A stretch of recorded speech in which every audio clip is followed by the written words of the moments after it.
ketika Pak Bahlil bilang anggota DPR tidak perlu mengkhawatirkan, tidak perlu meragukan saya perihal hal ini, dan akan ada forum tertutup yang akan dibahas lebih khusus soal illegal mining karena beliau salah satu yang mengetahui begitu ya. Seperti apa teman-teman di DPR mendengar ini, Pak? Iya, bahwa illegal mining adalah salah satu persoalan yang sangat laten sifatnya dan akut memang kondisinya. Kenapa demikian?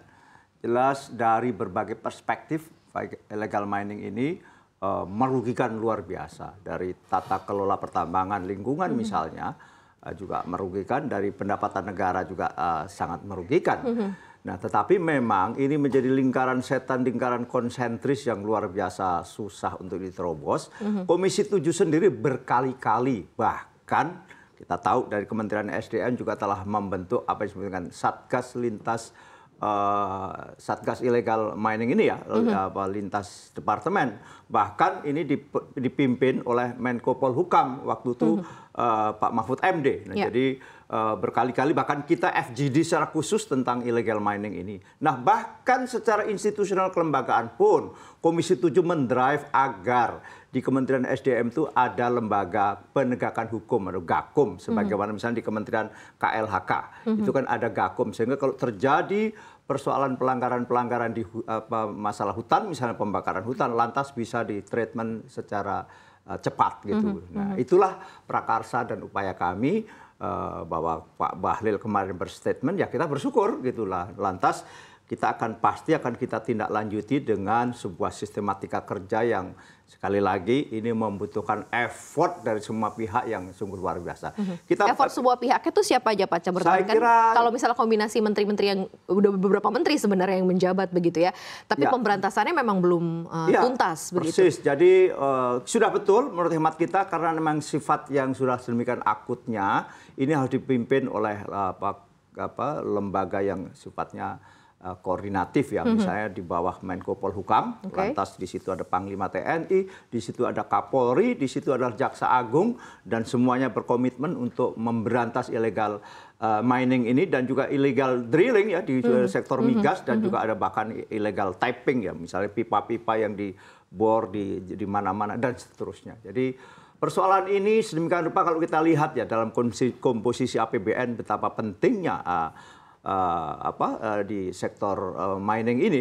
Kita tahu PNBP saja di tahun 2023 di Minerba itu 173 triliun, dan secara keseluruhan di Komisi 7 dan dengan Kementerian SDM dengan migas itu sampai 330-an triliun dari pendapatan negara bukan pajak. Nah, ini secara persentase di di mining itu kurang lebih masih ada yang diselewengkan, hampir ya segitunya lah kurang lebih, bayangkan. Sebagaimana kita tahu. Sekian triliun itu tadi ya Pak? Ada nominalnya nggak sih Pak terakhir Pak update? Memang sebagaimana diungkap misalnya di timah saja besarnya sedemikian rupa ya. Saya kira inilah yang menjadi concern kita bersama, bahwa mining ini khususnya misalnya nikel, ada timah, ada juga boksit ini nanti yang akan kita kelola secara besar-besaran, dan juga tembaga dan sebagainya. Tapi terlebih khusus adalah yang sekarang marak dan beberapa waktu marak adalah di sektor nikel dan batu bara. Ini yang luar biasa besar.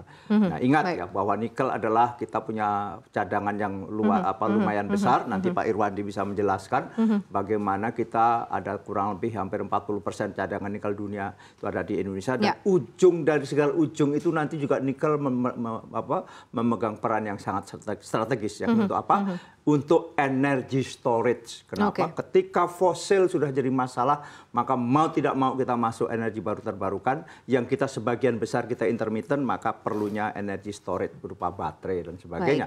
Inilah tantangan kita. Jadi illegal mining tidak semata-mata untuk kepentingan hari ini. Ini penting sekali untuk kita berantas karena menyangkut tentang juga kemampuan Indonesia, national capacity kita di bidang energi ke depan. Karena ini beberapa mining ini juga dengan logam terbatas itu yang sangat penting bagi ke depan. Karena ini resource-nya untuk masa depan begitu ya. Untuk Pak Irwandi, Anda melihatnya seperti apa sih dari side Anda? Apakah memang barrier-nya, kalau tadi dibilang seperti lingkaran setan, bukan sesuatu hal yang mudah begitu ya. Apa sebenarnya kalau kita bisa perinci lebih dalam gitu ya, proses pendataan sudah misalnya dilihat mana gitu ya, dari mulai IUP, IUPK kita sudah pernah singgung gitu ya. Terus kemudian ada juga banyak sekali berbagai macam modus proses dan lain-lain gitu. Tapi kalau Anda lihatnya seperti apa sih barrier di illegal mining ini? Baik, terima kasih Bu Maria. Jadi memang yang pertama kita harus tahu dulu yang pertambangan tanpa izin itu yang bagaimana. Yang pertama tentunya nggak ada izinnya. Pasti. Itu yang selalu kita tahu dari pengertian masyarakat.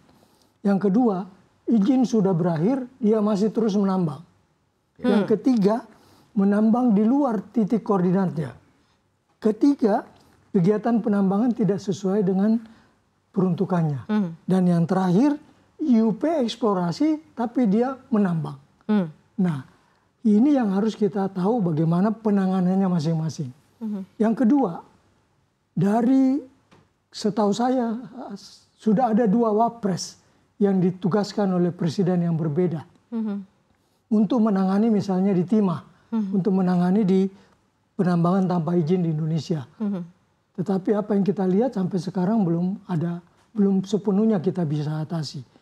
Yang kedua, sudah hampir semua kementerian terkait, Menko Polhukam, Kementerian SDM, terakhir ke Menko Marves, malah dari Setnek, masing-masing punya satgas, ya, yang kita lihat memang sampai sekarang juga belum berhasil kita melihat bahwa penambangan tanpa izin ini masih berjalan, ya.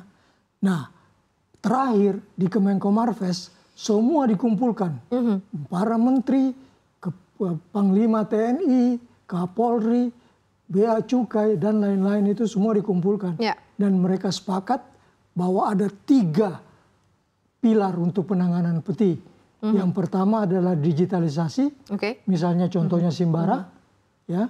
Yang kedua adalah bagaimana formalisasinya, yang kalau betul-betul dari rakyat kita formalkan menjadi pertambangan rakyat. Ya, tapi kalau yang bukan dari rakyat tidak akan dilakukan seperti itu. Dan yang ketiga kalau terpaksa baru penegakan hukum. Nah, ini yang kita harapkan sebenarnya ini bisa berhasil. Karena semua pihak sudah terlibat di dalam penanganan ini. Dan sudah berlangsung kira-kira setahun.